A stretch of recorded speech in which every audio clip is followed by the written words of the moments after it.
नमस्कार दोस्तों, आज पुनः आपका स्वागत है हमारे नालंदा के यूट्यूब चैनल में।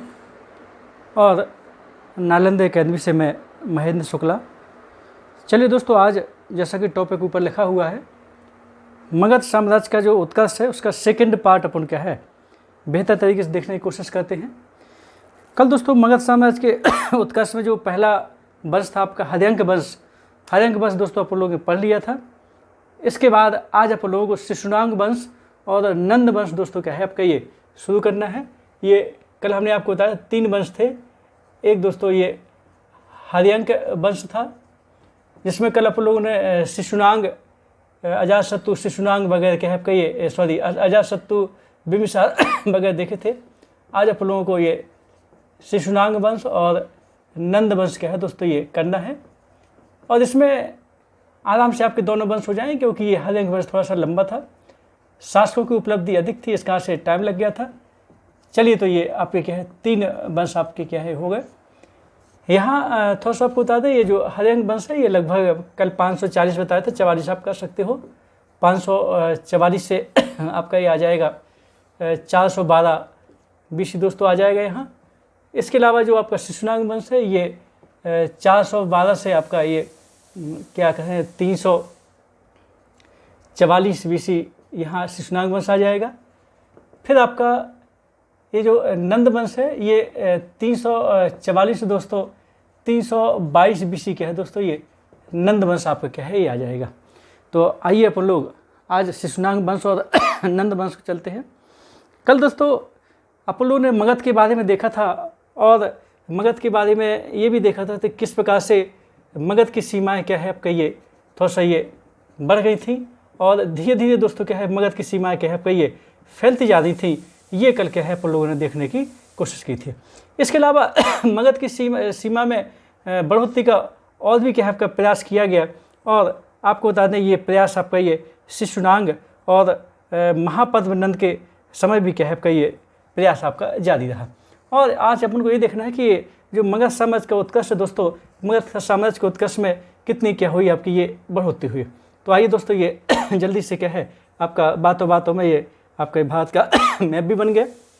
यहाँ पर लोग देखेंगे ये दोस्तों यहाँ चल रहे थे अपन लोग, ये मगध था, और ये मगध की राजधानी यहाँ पे क्या हुआ आपकी ये पाटलिपुत्र। दोस्तों ये पाटलिपुत्र राजधानी क्या है आपकी ये बन चुकी थी यहाँ इस समय तक। यहाँ दोस्तों आपका ये बज्जी था, यानी कि वैशाली था। यहाँ आपका अवंती करेंगे। चलिए, और फिर धीरे धीरे क्या है आपका ये जुड़ते जाएंगे। यहाँ थोड़ा सा आपको बता दें, शिशुनाग वंश का संस्थापक कल अपन ने चर्चा की थी कि जो शिशुनाग वंश का संस्थापक था वो स्वयं दोस्तों क्या था आपका ये शिशुनाग था। कौन था? शिशुनाग था। अंतिम राजा नंदीवर्धन या महानंदन था। यहाँ दोस्तों जो नंद वंश का जो पहला राजा था वो महापद्मनंद था, कल चूंकि चर्चा हो गई थी अपनी। और अंतिम आपका क्या है ये घनानंद था। चलिए, यहाँ आपको थोड़ा सा बता दें, ये मगध साम्राज्य का उत्कर्ष वैवाहिक संबंधों के माध्यम से और राजनीतिक विजय के माध्यम से स्टार्ट हो चुका था। बिंबिसार के समय दोस्तों अपन देख चुके हैं कि किस प्रकार बिंबिसार ने अंग विजय से मगध साम्राज्य के उत्कर्ष को आरंभ किया था दोस्तों। और बाद में अशोक के समय आपका जो कलिंग विजय थी, कलिंग विजय के साथ ही अशोक द्वारा अस्त्र शस्त्र रख देने और शांति अहिंसक नीति के ऊपर चलने के कारण क्या हो गया आपका ये मगध साम्राज्य का उत्कर्ष कलिंग विजय से समाप्त होता है दोस्तों। और यहाँ आपको बता दें, जब ये अंग के राजा बहदत को हरा करके अंग को जीता था बिंबिसार ने, तो इस विजय पर इतिहासकार डॉक्टर हेमचंद्र राय चौधरी ने कहा भी था कि मगध साम्राज्य का अंग विजय के साथ ही उत्कर्ष आरंभ होता है, जो उत्कर्ष कलिंग विजय के बाद अशोक द्वारा शांति की नीति अपनाने के कारण क्या है आपका ये समाप्त होता है। तो चलिए दोस्तों, अपन चूँकि देख चुके हैं, आ जाइए आज अपन लोग क्या है थोड़ा सा शिशुनाग के बारे में पढ़ते हैं। कल के आगे टॉपिक चल रहे हैं, तो ये शिशुनाग, ये शिशुनाग का दोस्तों समय वगैरह इनके नहीं आते हैं, लेकिन फिर भी अपन क्या है कर सकते हैं। ये 12 से 393 BC के है दोस्तों, इनका क्या है समय है। यहाँ आपको बता दें अपने इतिहास में कुछ ऐसे शासक हुए जिनके बारे में क्वेश्चन आता है कि ये जनता द्वारा गृहीत किए गए थे, जनता द्वारा चुने गए थे आपका। इसमें शिशुनाग भी आपका क्या है जनता द्वारा चुना हुआ माना जाता है। एक दोस्तों रजिया सुल्तान जो मध्यकाल की एकमात्र महिला शासिका हुई है, मुस्लिम महिला शासिका हुई है, वो आपका क्या है वो भी जनता द्वारा चुनी गई थी, ठीक है, गृहीता। और इसके अलावा आपको बता दें ये एक पाल वंश का संस्थापक भी था गोपाल, उसको भी दोस्तों गृहीता कहा गया है। तो कुछ ऐसे फेमस शासक हुए हैं जिनका जनता से बहुत अधिक क्या मिला, सपोर्ट मिला, और जनता का सपोर्ट लेकर के इन्होंने क्या है आपका ये सत्ता पलटने में फिर महत्वपूर्ण योगदान दिया और कुछ ना कुछ क्या है आपका ये अपने वंश और साम्राज्य के लिए किया। तो ऐसे ही आपके ये शिशुनाग, ये दोस्तों आपको बता दें ये अमात्य था, योग्य अमात्य था। और यहाँ आपको बता दें ये जो नाग दशक था ना, ये हर्यंग वंश का अंतिम शासक जो नाग दशक था, हर्यंग वंश के जो संस्थापक आपको सबको मालूम है ये बिंबिसार थे, कल अपन ये देख चुके हैं। और हर्यंग वंश का जो अंतिम शासक था वो था आपका ये नाग दशक। नाग दशक को दशक भी कहते हैं। तो नाग दशक के का योग्य अमात्य था कौन, शिशुनाग। और इसके अलावा आपको बता दें ये बनारस का क्या था दोस्तों, ये उपराजा भी था।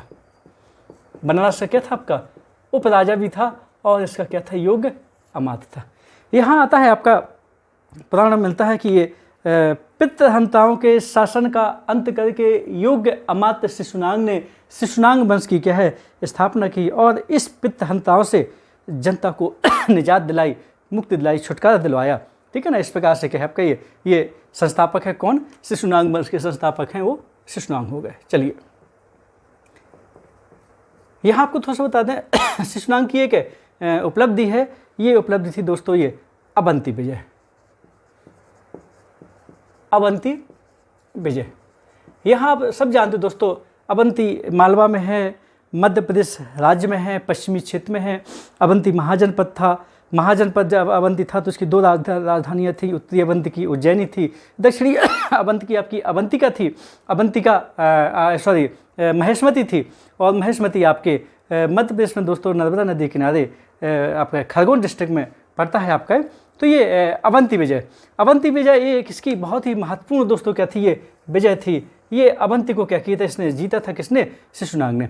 यहाँ आपको बता दें अवंती का जो राजा था वो अवंती वर्धन था। इस समय कौन था, अवंती वर्धन दोस्तों क्या था इस समय शासक था, कहाँ का, अवंती का, यहाँ का शासक था। देखिए आपका चंद्रप्रदूत शासक आपको मिलेगा वहाँ, चूँकि क्वेश्चन आता है आपका और एमपी की विभिन्न परीक्षाओं में आता है, बाकी आपको ये करना पड़ेगा, इंडिया लेवल का के लेवल में भी आता है आपका ये। चंद्रप्रदूत अवंती का शासक था उस समय, बिंबिसार के समय, अजातशत्रु के समय। उसके बाद फिर पालक आया, और पालक के बाद दोस्तों क्या है यहाँ अवंती वर्धन आया। तो ये कि अवंती वर्धन उतना योग्य शासक नहीं था आपका, तो शिशुनाग ने क्या किया दोस्तों, ये अवंती की विजय की और अवंती वर्धन को हराया था। और दोस्तों अवंती क्या हो गया आपका ये मगध में क्या हो गया था, ये शामिल हो गया। मगध में क्या हो गया दोस्तों, ये अवंती आपका ये शामिल हो गया। यहाँ दोस्तों धीरे धीरे क्षेत्र बढ़ रहा है। देखिए अजातशत्रु ने वैशाली वज्जी संघ को भी क्या हो गया था आपका जीत लिया था अजातशत्रु के समय। बाद में लास्ट में कौशल भी अधिकार में आ गया था, और यहाँ दोस्तों वत्स भी इनकी अधीनता स्वीकार करने लगे थे। यहाँ ये मालवा क्षेत्र भी अवंती क्षेत्र वगैरह क्या हो गया, इनके मध्य भारत का कुछ क्षेत्र इनके क्या हो गया अधिकार में आ गया। दोस्तों आपको बता दें अवंती विजय के साथ ही यहाँ एक दोस्तों ये प्राचीन काल का एक फेमस बंदरगाह था, उस बंदरगाह का नाम था भलुकच्छ। भलुकच्छ ये दोस्तों बंदरगाह भी मिल गया।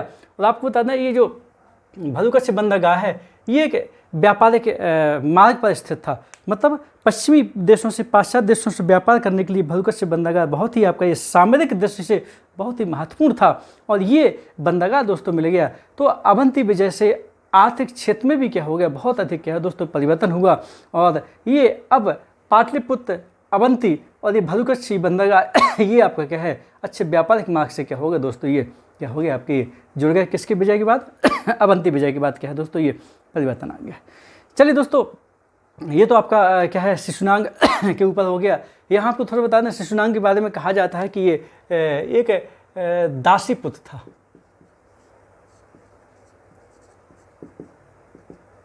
ये दासी पुत्र बोलते कहीं कहीं इसको गणिका का पुत्र भी कहते हैं।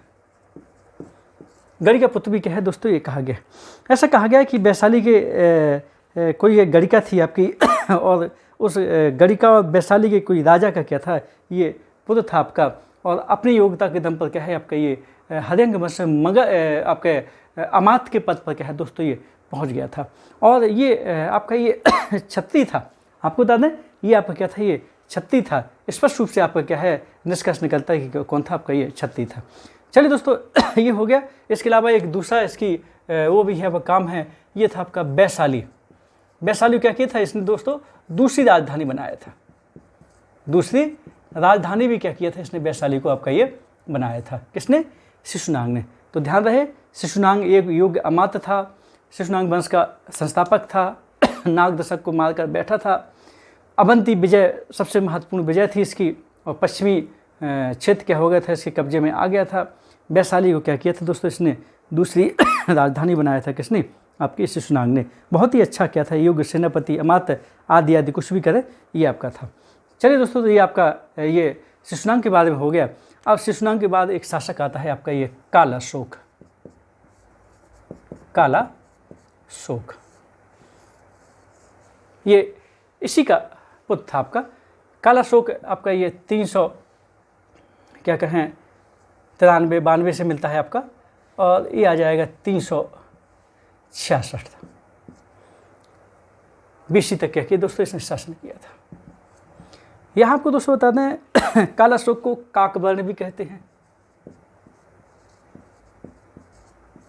ये पुराणों में, इतिहास में ये इसको एक कुरूप व्यक्ति भी क्या है दोस्तों ये कहा गया है। चलिए ठीक है, ये अपनी जगह है। यहाँ आपको थोड़ा सा बता दें ऐसा कहा जाता है कि ये भी आपके क्या है ये दासीपुत्र द्वारा क्या है मारा गया। चर्चा करेंगे। जो महापद्मनंद कहा गया है आपका नापित आपका उसका शब्द आया महापद्मनंद के लिए, उसके द्वारा क्या है मारा गया था। चर्चा होगी, लेकिन इसकी थोड़ा सा उपलब्धियाँ हल्का सा क्या है दोस्तों ये देख लिया जाए। यहाँ आपको बता दें इसके समय ठीक है जो वैशाली राजधानी बन गई थी शिशुनाग के समय, ये वैशाली था आपका ये वाला, ये दूसरी राजधानी बनी थी। पाटलिपुत्र तो पहली थी। इसने कालाशोक ने क्या किया था, ये पाटलिपुत्र को फिर से क्या किया था दोस्तों, ये राजधानी का दर्जा दिया। और फिर इसके बाद पाटलिपुत्र राजधानी दोस्तों क्या है लगभग 850-900 वर्षों तक क्या है प्राचीन भारत की क्या है उत्तर भारत की क्या है दोस्तों ये राजधानी रही। कौन, पाटलिपुत्र। इसके समय आपको बता दें कालाशोक के समय द्वितीय बौद्ध संगीत भी क्या है आपका ये आयोजित हुई थी। आता है क्वेश्चन आपका ये, द्वितीय बौद्ध संगीत आयोजित हुई थी। और द्वितीय बौद्ध संगीत कहा जाता है कि लगभग ये 393 के आसपास क्या है बौद्ध संगीत हुई थी। ये यहाँ 393 भी कर सकते हो। पहली बौद्ध संगीत जानते हो आप लोग अजातशत्रु के समय हुई थी, और ये अजातशत्रु के समय हुई थी तो ये राजगीर में हुई थी, सप्तपर्णी गुफा में हुई थी। महाकश्यप उसके क्या थे दोस्तों अध्यक्ष थे। ये द्वितीय बौद्ध संगीत दोस्तों ये वैशाली में हुई थी। कहाँ हुई थी, ये वैशाली में दोस्तों क्या है द्वितीय बौद्ध संगीत हुई थी। और इस समय बौद्ध धर्म में छोटे छोटे दो संप्रदाय में बटा था। एक था आपका स्थविर और एक था दोस्तों महासंघिक। और आपको बता दें ये द्वितीय बौद्ध संगीति में कुछ 10 निषेधों पर भी क्या हुई थी दोस्तों ये चर्चा हुई थी। और इसके जो अध्यक्ष थे वो थे सब्बकामी या साबक मीर। द्वितीय बौद्ध संगीत के अध्यक्ष क्या थे आपके ये साबक मीर या सब्बकामी थे आपके ये थोड़ा सा हल्का सा अपन क्या है ये देखना पड़ेगा। चलिए तो ये कालाशोक के समय राजधानी पुनः पाटलिपुत्र बनाई। द्वितीय बौद्ध संगीत का भी क्या हुआ था दोस्तों यहाँ आयोजन करवाया गया था किसी समय कालाशोक के समय। ये कालाशोक की एक मृत्यु के बारे में काफ़ी द्वंद्व है, और इस प्रकार से क्या है ये एक रोमांचक तरीके से क्या है इसकी मृत्यु क्या है आपके दोस्तों ये होती है। इसके बारे में आपको बता दें एक लेखक है कर्टियस, विदेशी लेखक हैं, यूनानी लेखक कर्टियस। कर्टियस कहता है कि जो अग्रमीज का पिता था, अग्रमीज यानी कि घनानंद, अग्रमीज का पिता आपका निपित दास था। निपित दास था, मतलब जाति से क्या था दोस्तों, ये नाई था। और उसने क्या किया था, धोखे से आपका ये राजा रानी के माध्यम से राजा का विश्वास पात्र बन गया। और स्पष्ट रूप से ये आक्षेप लगाते हैं कि इसके आपका कालाशोक की पत्नी के और महापद्मनंद के दोस्तों क्या थे, नृपति दास के क्या है आपके प्रेम संबंध थे। और फिर डियोडोरस आगे कहते हैं कि रानी ने अपने प्रेमी के माध्यम से राजा की क्या है आपका हत्या करवा दी। और राजा कौन था दोस्तों, कालाशोक था। तो कालाशोक की हत्या ये नंदवंश के संस्थापक महापद्मनंद ने क्या है आपका ये करवाई थी, ऐसा आपका क्या है वो उल्लेख आता है। और ये भी कर्टियस कहता है कि फिर ये कालाशोक के 10 पुत्रों का संरक्षक बनने के बहाने क्या हो गया आपका, धीरे धीरे फिर अच्छा संरक्षक बन गया। और धीरे धीरे उसने क्या किया, फिर 10 पुत्रों को भी क्या किया दोस्तों ये समाप्त किया। उसमें 10वां कौन था, ये महानंदन था, ऐसा आपका क्या है उल्लेख आता है। तो ये इसकी क्या है हत्या की गई थी। और ये जो हत्या हुई थी ये आपको बता दें ये महापद्मनंद द्वारा क्या है आपकी हुई थी। ये विदेशी लेखक आपको बता दें ये हर्षचरित बाणभट्ट और ये आपका डियोडोरस कर्टियस, ये सभी क्या है आपका बिल्कुल इंगित करते हैं, संकेत देते हैं कि कालाशोक की हत्या इसके ही एक दास नृपति दास यानी कि आप क्या है महापद्मनंद ने क्या है की थी। क्यों? क्योंकि ये महापद्मनंद अपनी सुंदरता से रानी का प्रेम पात्र बन गया। और रानी के प्रेम पात्र बनने से राजा का कृपा पात्र बन गया। और फिर धोखे से उसने राजा की हत्या कर दी, 10 पुत्रों का संरक्षक बना। और लास्ट में 10 पुत्रों की भी क्या है उसने हत्या करके क्या है नंदवंश की स्थापना की दोस्तों, किसने, महापद्मनंद ने, ऐसा आपका उल्लेख आता है। ये कर्टियस क्या है दोस्तों ये कहते हैं। चलिए तो ये आपका क्या हो गया, ये कालाशोक काकबर। इसके बाद दोस्तों इसके 10 पुत्र हुए, उन्हें शासन किया। लास्ट था आपका ये महानंदन। महानंदन को भी मार कर क्या है आपका ये महापद्मनंद आपके क्या है ये गद्दी पर बैठे। और इन्होंने क्या की दोस्तों, फिर ये नंदवंश की क्या है आपकी ये स्थापना की। तो आ जाए दोस्तों यहाँ महापद्मनंद, महापद्मनंद, ये नंदवंश। ये दोस्तों नंदवंश भारत इतिहास में एक महत्वपूर्ण मोड़ माना जाता है। क्योंकि ऐसा कहा जाता है कि ये निम्न वर्ग के क्या है आपके दोस्तों थे, ये क्षत्रिय वर्ग से नहीं थे, क्लियर है आपका ये। और ये महापद्मनंद के लिए आता है कि ये नापित पिता और वैश्य माता से क्या हुआ था दोस्तों, ये उत्पन्न हुआ था। पर कौन, ये महापद्मनंद। तो ऐसा बताया जाता है कि पहली बार भारतीय इतिहास में कोई निम्न वर्ग राजपद तक क्या है आपके पहुंचा और निम्न वर्ग को क्या है ये महत्ता मिली, ये महापद्म। और महापद्मनंद के समय पहली बार ये मगध की सीमाएं गंगा घाटी को क्या है दोस्तों ये पार कर गई थी। क्योंकि ये बहुत ही क्या था आपका ये शक्तिशाली क्या था दोस्तों, शासक था। इसे उग्रसेन भी कहते हैं, यूनानी लेखक क्या कहते हैं दोस्तों, उग्रसेन भी कहते हैं। इसे दोस्तों सर्वक्षत्रांतक भी कहते हैं। इसे दोस्तों द्वितीय परशुराम भी कहते हैं। द्वितीय परशुराम भी क्या है आपका कहते हैं कि वो क्षत्रियों से क्या क्या आपका ये थोड़ा सा ये दुश्मनी अधिक रखता था। और आसपास के क्षत्रिय राजाओं क्या है इसे सर्वनाश किया था। ये उग्रसेन नाम से क्या आपका ये यूनानी लेखक ज़्यादा फेमस है। ये क्वेश्चन क्या है आपका आता है, द्वितीय परशुराम भी आता है, सर्व क्षत्रांतक भी क्या है आपका ये कहते हैं। भृगुकुल भी इसको क्या है आपका ये कहा जाता है। लेकिन फिलहाल यही रखिए। यहाँ आपको दोस्तों बता दें इसकी जो विजय है, इसकी विजय में इसने कौशल की भी क्या है दोस्तों ये विजय प्राप्त की थी। कौशल राज्य यहाँ है, फिर से विजय प्राप्त की। इसने पश्चिमी मालवा पुनः विजय प्राप्त की। ये कर्नाटक और आंध्र प्रदेश से ही पता चलता है कि इस समय आपको क्या था इसका शासन था। यहाँ आपको बता दें ये कलिंग, यहाँ ये जो कलिंग है, कलिंग को भी क्या है इसने जीता था। ये कलिंग राजा जो खारवेल है दोस्तों, खारवेल के अभिलेख जो हाथी गुम्फा अभिलेख है, उस हाथी गुम्फा अभिलेख से स्पष्ट रहता है कि कोई नंदराज क्या है आपका यहाँ कलिंग को जीता था। और दोस्तों उसने क्या किया था, वो क्या कहें ये ऋषभदेव की प्रतिमा उठा के क्या है आपका ये ले गया था। आपका आदिनाथ की प्रतिमा उठा करके ले गया था। आपको बता दें ये नंदवंश के राजा क्या थे दोस्तों, ये जैन धर्म के क्या थे आपके उपासक थे। आदिनाथ की प्रतिमा ये उठा लाया था कहाँ से, कलिंग से उठा लाया था, ऐसा कलिंग राजा खारवेल का हाथी गुम्फा बलि कहता है। ऊपर से यहाँ ये उड़ीसा में सबसे पहले कैनल सिस्टम का भी जन्मदाता ये था कौन, महापद्मनंद। और आपके हाथी गुम्फा बलि से स्पष्ट क्लियर होता है कि इसने आप क्या था वहाँ कलिंग में एक नहर का भी क्या किया था दोस्तों, ये निर्माण करवाया था किसने, महापद्मनंद ने। तो ये भी थोड़ा सा क्या करना, हल्का सा ये देखना है। और आदिनाथ की प्रतिमा क्या है उठा लाए थे। चलिए दोस्तों ये हो गया।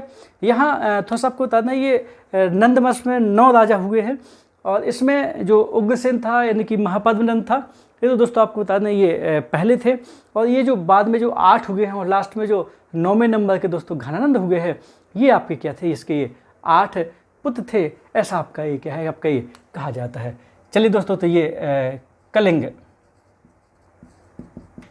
कलिंग में नहर प्रणाली और आदिनाथ की प्रतिमा उठा लाया था ये वहाँ से।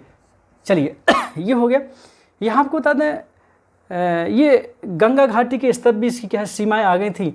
और ये पहली बार भारत में आपको बता दें एक राट सर्वराट इस प्रकार से क्या है आपका ये सम्राट हुआ, जिसकी सीमाएँ बहुत आपकी क्या थी, बहुत आपकी क्या है आपकी बड़ी थी। इस प्रकार से क्या है ये थोड़ा सा देखना पड़ेगा कि लगभग सभी क्षेत्रों क्या किए थे इसने पुनः जीता था किसने, महापद्मनंद ने, ऐसा आपका क्या है उल्लेख मिलता है। यहाँ तक कि आंध्र प्रदेश कर्नाटक क्या था इसके क्षेत्र में आपके थे, ऐसा आपका उल्लेख ये आया हुआ है। थोड़ा सा देखिएगा आप अच्छे से। इसके अलावा आपको बता दें इसने अब चूँकि टाइम के अनुसार तो नहीं, लेकिन पुराणों में इसके शासनकाल को दोस्तों 28 वर्ष क्या है कहा जाता है। इस समय तक तो नहीं रहता, लेकिन 28 वर्ष कहा जाता है। यहाँ आपको थोड़ा सा बता दें, ये 366 में कालाशोक की मृत्यु हो गई थी, तो 366 से ही इसके 10 पुत्र बारी बारी से शासक हुए, उनका संरक्षक भी यही था। तो ये टाइम मिला के, ये समय मिला के क्या है ये 28 वर्ष पुराणों में कहा गया होगा। तो आप तो 28 वर्ष दोस्तों याद कर लिए, क्योंकि यहाँ डेटिंग एकदम से क्लियर नहीं रहती, वो तो सिकंदर के आक्रमण के बाद यहाँ डेटिंग आप क्या है एकदम से क्लियर होती है। तो इसने 28 वर्ष तक शासन किया पुराणों के अनुसार, ये थोड़ा सा क्या है अपन को देखना पड़ेगा। दोस्तों उग्रसेन आया है, द्वितीय परशुराम किसको कहा गया है, आया है, महापद्मनंद कहा गया है। ये शिशुनाग वंश का अंत करके नंद वंश की क्या है दोस्तों इसने स्थापना की थी। पहली बार भारत की सीमा गंगा घाटी क्या है दोस्तों ये पार गई थी। एक राट इसने जो अवधारणा है वो इसने क्या थी दोस्तों ये पूरी की थी। और कलिंग में नहर प्रणाली का जन्मदाता भी कहा जाता है। और आदिनाथ की प्रतिमा भी दोस्तों क्या है उठा लाया था, इसने कलिंग पर आक्रमण किया था। और अवंती, कौशल आदि छोटे छोटे क्षेत्रों को दोस्तों क्या किया था इसने जीता था आपका ये। इसके बाद दोस्तों महापद्मनंद के बाद नंद वंश का और बीच के शासक नहीं करना अपन लोगों को। अब आ जाइए अंतिम घनानंद। ये घनानंद को आपको बता दें ये यूनानी लेखक बोलते हैं अग्रेमीज। ये दोस्तों ये एक अयोग्य शासक था, जैन धर्म का उपासक था। लेकिन शासक अयोग्य था, लेकिन इसके जो सेनापति, इसके अमात्य, इसके आसपास से व्यक्ति दोस्तों क्या है बहुत ही क्या थे, योग्य थे। ये वैसनी था, सुराव सुंदरी में हमेशा क्या है मस्त रहता था घनानंद। और इसी के समय दोस्तों क्या हुआ था, ये भारत में ये सिकंदर का आक्रमण हुआ था। सिकंदर क्या हुआ दोस्तों, आक्रमण हुआ था। यहाँ आपको सबको मालूम है सिकंदर का आक्रमण जो हुआ 326 BC में क्या है हुआ था, चर्चा करेंगे। और जब सिकंदर का आक्रमण हुआ था, विदेशी आक्रमण हुआ था, तो चाणक्य ने इसको समझाया था। और चाणक्य ने क्या किया, जब समझाया था तो चाणक्य का क्या किया था दोस्तों, इसने अपमान किया था। और चाणक्य ने का अपमान किया, चाणक्य ने क्या है शपथ ली थी इसका और इसके वंश का अंत करने के लिए। और बाद में दोस्तों आपको सबको मालूम है कि चाणक्य ने चंद्रगुप्त मौर्य के माध्यम से क्या है ये नंद वंश का अंत करवाया था। चलिए दोस्तों वो बाद में वहाँ चर्चा करेंगे, सिकंदर का आक्रमण पढ़ेंगे तो और वहाँ जब चंद्रगुप्त मौर्य पढ़ेंगे तो वहाँ भी देखेंगे। फिलहाल यहाँ आ जाए बोलो, इसके बारे में कहा जाता है ये कर्टियस वगैरह और ये हीनयान महायान वाले ग्रंथ इस प्रकार से बोलते हैं। टर्नर भी कहता है कि ये बड़ा लालची था। ये क्या था आपका धन दौलत का लालची था। और इसके बारे में आता है कि इसने 80 करोड़ की धनराशि दोस्तों क्या है इसने गंगा घाटी में क्या है छुपा दी थी। गंगा घाटी में इसने क्या है आपका ये छुपा दी थी, ऐसा भी क्वेश्चन क्या है आया है। यहाँ आपको बता दें इसने पहली बार आपका जो वनोपज है, वनोपज में पहली बार लकड़ी, गोंद आदि के पत्थर आदि के ऊपर क्या है खनिज, यहाँ जो भी होता है उसके ऊपर पहली बार क्या किए थे दोस्तों इसने टैक्स लगाया था और जनता से ज़बरदस्ती क्या है इसने ये कर वसूला था, जो अभी तक क्या है ये नहीं हो पाया था। यहाँ दोस्तों आपको बता दें इसके समय हमने बताया था कि ये जो नंद वंश के राजा थे, ये जैन धर्म के उपासक थे। इसके समय एक दोस्तों एक योग्य अमात्य थे, उनका नाम था शकटाल।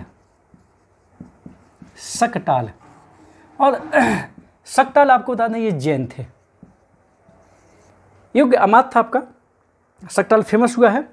शकटाल का दोस्तों के बाद इसका दोस्तों एक पुत्र था शकटाल का, उसका नाम था स्थूलभद्र। स्थूलभद्र और स्थूलभद्र जानते हो आप लोग जैन संत थे। पहली जैन संगीत का जो आयोजन हुआ था चंद्रगुप्त मौर्य के समय, उस पहली जैन संगीत के दोस्तों स्थूलभद्र अध्यक्ष भी थे। तो स्थूलभद्र जो कि संत स्वभाव के थे, इस कारण से इन्होंने किया था। पिता के बाद आप क्या किया था, ये अमात्य पद नहीं लिया था। ये क्लियर है कि उस समय बड़े बड़े जो पदाधिकारी राजा के बाद जो होते हैं अमात्य वगैरह, ये क्या थे आपके ये वंशानुगत आपके क्या है ये होते थे। यहाँ दोस्तों एक शब्द आता है, एक आपका शकटाल के बाद एक राक्षस राज्य क्वेश्चन आया है आपका, ये राक्षस राज। राक्षस राज भी क्या था आपका फेमस अमात्य था। अगर चाणक्य की कूटनीति को कोई समझता था तो राक्षस राज अमात्य ही क्या है दोस्तों ये समझ पाता था। और ये राक्षस राज अमात्य हो गए, ये शकटाल हो गए। एक सेनापति थे दोस्तों, जैन सेनापति थे भद्रसाल। तो ये भद्रसाल हो गए, अमात्य राक्षस हो गए, टकसाल हो गए, स्थूलभद्र हो गए। ये फेमस व्यक्ति क्या थे दोस्तों, इनके घनंद के समय क्या है आपका ये समय थे और सभी आप क्या थे जैन धर्म के क्या थे ये उपासक थे। कौन? ये शकटाल, स्थूलभद्र और राक्षस राज अमात्य और ये आपका भद्रसाल जो सेनापति था ये भी क्या थे आपके महत्वपूर्ण व्यक्ति थे। यहाँ थोड़ा सा आपको बता दें, इसकी पुत्री का नाम मिलता है आपका दोधरा। और दोधरा ये चंद्रगुप्त मौर्य की आपकी क्या है बाद में पत्नी भी बनी थी आपकी, किसकी? घनानंद की पुत्री दोधरा का नाम मिलता है, वहाँ चर्चा करेंगे। वो चंद्रगुप्त मौर्य की क्या थी दोस्तों ये पत्नी भी थी। यहाँ चंद्रगुप्त मौर्य ने चाणक्य की कूटनीति के सहयोग से और आपका चाणक्य के बताए गए रास्तों के कारण क्या हुआ दोस्तों, ये यहाँ मगध पर आक्रमण किया, पाटलिपुत्र पर आक्रमण किया। पहले असफल रहा चंद्रगुप्त मौर्य, दोबारा आक्रमण में क्या हुआ दोस्तों, चंद्रगुप्त मौर्य ने, ऐसा बताया जाता है कि जैन धर्म के ग्रंथ कहते हैं घनानंद भाग गया था, लेकिन बाकी आप क्या है घनानंद युद्ध में मारा गया था। और इस प्रकार से क्या है चंद्रगुप्त मौर्य ने क्या किया दोस्तों, ये नंद वंश का क्या है आपका ये अंत किया था। और ये बाद में फिर क्या हुई दोस्तों, ये मौर्य वंश की क्या होगी आपकी स्थापना हुई। 322 BC में क्या होती है दोस्तों, मौर्य वंश की क्या होती है आपकी ये स्थापना होती है। तो यहाँ ये अपन ने देखा कि किस प्रकार बिंबिसार ने क्या किया था, वैवाहिक संबंधों द्वारा अपनी उत्तरी सीमा, पश्चिमी सीमा, दक्षिणी सीमा आदि सुरक्षित की थी। और यहाँ पश्चिम में किस प्रकार से अवंती नरेश से क्या है अच्छे संबंध करके क्या है ये सौहार्दपूर्ण वातावरण बनाया और पूर्व में अंग को हराया। फिर दोस्तों अजातशत्रु ने फिर वैशाली को जीता और साथ में बाद में कौशल को भी अपने अधिकार में कर ली थे, वत्स को भी कहीं ना कहीं प्रभावहीन बना दिया था। फिर दोस्तों ये आपके ये शिशुनाग आए। शिशुनाग ने दोस्तों क्या है पश्चिमी क्षेत्र जीत लिया था, अवंत जीत लिया था। और ये भद्रुकच्छ जैसा सामरिक महत्व का व्यापारिक आपका बंदरगाह दोस्तों क्या है यहाँ मिल गया था आपका, तो ये हो गया। और फिर ये आपका ये तो एक राड सर्व छत्रांतक महापद्मनंद जो आपका यूनानी लेखक इनको उग्रसेन भी कहते हैं, ये तो दोस्तों महत्वपूर्ण शासक थे। इन्होंने तो क्या किया था, ये पहली बार भारत की सीमाएं क्या है आपका ये और बढ़ा दी। ये उत्कर्ष की चरम अवस्था तक पहुंच गई थी और गंगा घाटी तक क्या हो गई दोस्तों, ये सीमाएं क्या है आपकी पहुंच गई थी। और ये प्रकार से आपका कहा जाता है कि भारत में क्या हो गया आपका ये हर्यंग वंश और शिशुनाग वंश और नंद वंश, ये तीनों के सहयोग से मगध साम्राज्य का क्या हुआ दोस्तों ये उत्कर्ष हुआ। और नंद वंश तो आपको थोड़ा सा बता दें चूँकि निम्न वर्गीय था और जो अंतिम शासक था वो थोड़ा सा अयोग्य था, वैसनी था। इस कारण से क्या है इस वंश का क्या है आपका ये अंत बाद में चाणक्य और चंद्रगुप्त मौर्य ने क्या है दोस्तों ये किया था। तो उसकी चर्चा मौर्य वंश में अपन दोस्तों करेंगे। तो इस प्रकार से आप देखिएगा ये अपन ने क्या क्या किया, फिर से जल्दी से हो जाए। 6ठी सदी ईसा पूर्व में दोस्तों मगध साम्राज्य को उत्कर्ष किया। ये 544 भी कर सकते हो आप, क्योंकि किताब में 44 भी मिलता है आपका। और से 322 BC है। ये पार्ट सेकंड है। हर्यंग वंश, शिशुनाग वंश, नंद वंश, ये 3 वंश है मगध साम्राज्य के उत्कर्ष में। कल दोस्तों अपन लोगों ने हरेंग वंश कर लिया था, आज शिशुनाग वंश और नंद वंश किया। ये शिशुनाग वंश के संस्थापक शिशुनाग थे, योग्य अमात्य थे, बनारस का उपराजा भी था। इसने आपका नाग दशक को हराया, हरेंग वंश के अंतिम शासक को, और शिशुनाग वंश की स्थापना की है। गणिका का क्या था दोस्तों, ये वैशाली की गणिका का पुत्र था, इसलिए इसने वैशाली को दोस्तों क्या है दूसरी राजधानी भी क्या है आपका ये बनाया था। इसकी महत्वपूर्ण उपलब्धि थी अवंती की विजय थी, और मगध में अवंती ये मालवा क्षेत्र शामिल किया था। राजा दोस्तों इस समय अवंती बलबन था, आपका शासक था। भलुगच्छ जैसा सामरिक बंदरगाह हुआ तो ये इस समय व्यापारिक क्षेत्र क्या हो गया था, और आपका फैल गया था किसका, मगध का। तो ये राजनीतिक के अलावा क्या है व्यापारिक आर्थिक क्षेत्र में भी क्या है यहाँ बढ़ोतरी हुई, किस समय, शिशुनाग के समय दोस्तों। फिर इसके बाद कालाशोक आया, कालाशोक को काकवर्ण भी कहते हैं, और पाटलिपुत्र इसने फिर से राजधानी बनाई थी। इसके समय दूसरी बौद्ध संगीत भी हुई थी। इसकी पत्नी का नाम चूंकि उल्लेख नहीं होता है, अति सुंदर थी, ये कुरूप थे। इसके 10 पुत्र थे, और फिर इसके आपका इसकी हत्या जो की थी ये आपका निपित दास जो जाति से नाई थे आपके महापद्मनंद ने की, और आपके इसके 10 पुत्रों का संरक्षक बना। धीरे धीरे 10 पुत्रों को भी 10-12 सालों में क्या है समाप्त किया, और आपके क्या हो गया फिर नंद वंश की स्थापना की, किसने, महापद्मनंद ने। तो महापद्मनंद को यूनानी लेखक उग्रसेन कहते हैं, इनको सर्वशक्तांतक भी कहते हैं, द्वितीय परशुराम भी इनको बोलते हैं। उन्होंने कौशल, अवंती आदि सभी क्षेत्रों को जीता था, और कलिंग राजा खारवेल के हाथी गुम्फा अभिलेख से भी दोस्तों कहा जाता है कि इसने कलिंग में नहर प्रणाली को अपनाया था, बनवाया था, नहर निकाली थी, आदिनाथ की मूर्ति भी उठा के ले गया था, जैन धर्म के उपासक थे। इस प्रकार से दोस्तों क्या है इनके समय ये काम हुआ। घनानंद के समय सिकंदर का आक्रमण हुआ था, बहुत बेसनी था, लालची था। 80 करोड़ की धनराशि क्या है इसने अपनी छुपाई थी गंगा घाटी में। सकटाल, स्थूलभद्र, भद्रसाल, राक्षस राज आदि प्रमुख पदाधिकारी दोस्तों क्या है इनके समय थे। घनानंद का अंत करके, नंद वंश का अंत करके चंद्रगुप्त मौर्य ने चाणक्य के सहयोग से 322 BC में मौर्य वंश की दोस्तों क्या है स्थापना की थी। तो इस प्रकार से दोस्तों आपका क्या हो गया, हमारा विश्वास है कि बेहतर तरीके से आपको ये मगध साम्राज्य का उत्कर्ष क्या है दोस्तों ये समझ में आ गया होगा। तो चलिए दोस्तों, ये मगध साम्राज्य का उत्कर्ष आपका पूरा हुआ, और इसी के साथ ही अब अगली क्लास में नेक्स्ट टॉपिक में वो लोग मिलेंगे। इसी के साथ हमें इजाज़त दें। नमस्कार, जय हिंद।